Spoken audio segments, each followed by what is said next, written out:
The axe is still in the house. 8 people are dead in their beds, 6 of them children, and the killer hasn't left yet. Accounts suggest he's still inside, hours after the killings, standing at the stove, frying bacon in the Moore's kitchen. Upstairs, blood is drying on the walls. Downstairs, he pulls a dish towel over a mirror in the front room, then does the same to every reflective surface he can find. Mirrors, a glass-fronted clock, even a window pane facing the street. He doesn't want to see himself. Or maybe he doesn't want anything in the house to see him. Then, sometime before dawn, he sets the axe down, walks out the front door, and disappears. He is never identified. Not in 1912. Not now. Villisca, Iowa. Population under 2,500. June 10, 1912, a Monday morning. Mary Peckham lives next door to Josiah and Sarah Moore, and she notices something wrong right away. No children on the porch. No smoke from the chimney. The chickens are still shut in their coop, and by 7 a.m. nobody has fed them. That's not like this family. Josiah Moore runs the local farm implement store. He's well-liked, well-known around town. Sarah keeps house and raises their 4 children. Herman, 11, Catherine, 10, Boyd, 7, Paul, 5. The night before, 2 more girls had come to stay over. Sisters Lena and Ina Stillinger, 12 and 8, friends of Catherine's from a church service. Peckham knocks. No answer. She tries the door, locked. She walks home and calls Josiah's brother, who arrives with the town marshal, Hank Horton. Horton goes in alone. He doesn't get far. In the downstairs bedroom, on a bed meant for guests, he finds the Stillinger girls. Upstairs, he finds the rest, Josiah, Sarah, and all 4 of their children, each one struck with an axe, again and again, far more times than it would take to kill. Horton backs out without touching anything and gives an order that will define everything that follows. Get everybody out, and don't let anyone in. Iowa has never seen anything like this. But the worst part isn't the bodies. It's what's arranged around them. Investigators eventually come from Des Moines, but by then half the town has already walked through the crime scene. There's no forensic protocol in 1912. Neighbors touch doorknobs, handle the axe. Some accounts even say people take scraps of wallpaper as souvenirs. The case is contaminated before it truly begins. But what the first officers do document is strange enough to outlast 100 years of theories. Every mirror in the house is covered with clothing, with cloth pulled from a closet. A basin of bloody water sits in the kitchen, as if the killer washed himself before leaving. Accounts suggest a plate of food, some say bacon, is left untouched on the stove, as though he cooked himself a meal inside a house full of corpses. Cloth is stuffed against the windows, blocking any light from getting in or any eyes from looking out. The Stillinger sisters' door is locked from the inside, meaning whoever killed them locked it behind himself before leaving another way. The murder weapon, Josiah's own axe, is left behind in the guest room, wiped down, blade turned away from the bed. None of the neighbors, some living less than 100 feet away, hear a single sound. No scream, no struggle. Investigators come to believe the victims were killed one at a time in their sleep, the first blow ending things before a second or third could ever draw a cry. And medical examiners estimate the killer stayed in that house for hours after the murders were finished, not fleeing, staying, eating, cleaning, covering, waiting for something or someone nobody has ever explained. Word spreads fast.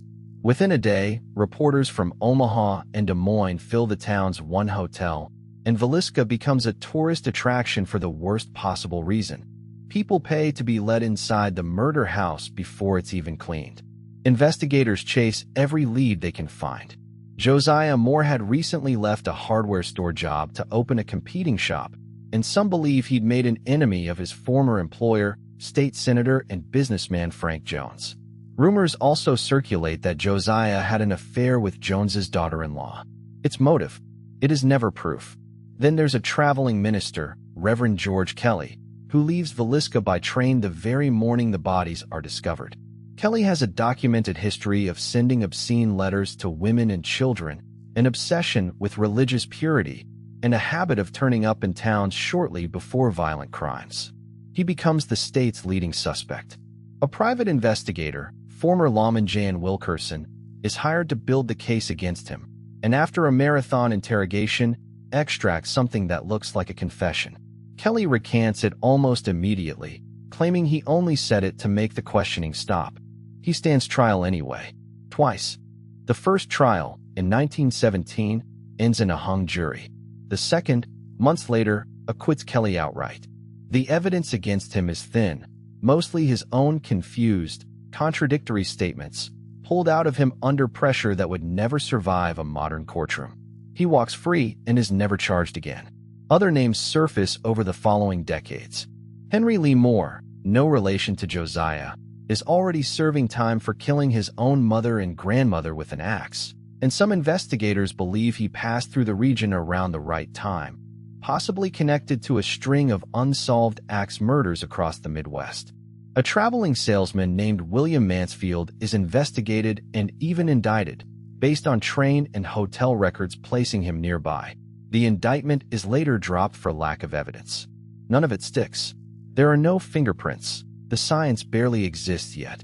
There's no forensic timeline that survives a scene half the town already walked through. And there's no motive strong enough to explain the method. A family, 2 young guests, an axe, and hours spent inside afterward for no reason anyone can name. By the 1930s, the case is effectively cold. The state of Iowa never convicts anyone. The Moores and the Stillinger sisters are buried in Villisca's cemetery, under a single unanswered question that has outlived every person who tried to solve it. The house itself still stands, and it still won't give up its answer.